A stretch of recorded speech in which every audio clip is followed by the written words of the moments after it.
Hey guys, in this video, I will show you how to record a presentation in Canva. All right, let's begin. First, open the presentation you want to record. You can find it in your recent designs or under projects.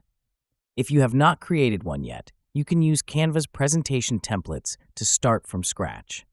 Once your presentation is ready, go to the top right corner and click Present. From the drop-down options, choose Present and Record.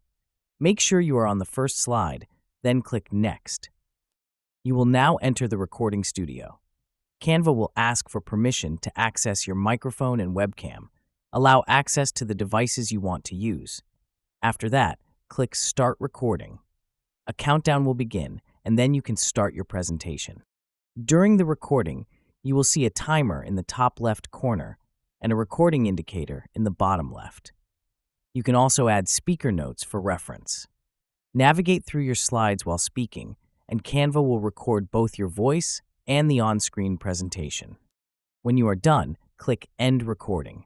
Canva will process the recording and generate a link for sharing. You also have the option to save and exit or download the video as an MP4 file directly to your computer.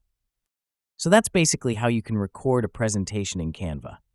And that's it for this video. If you find this helpful, consider subscribing and giving this a big thumbs up. Thanks.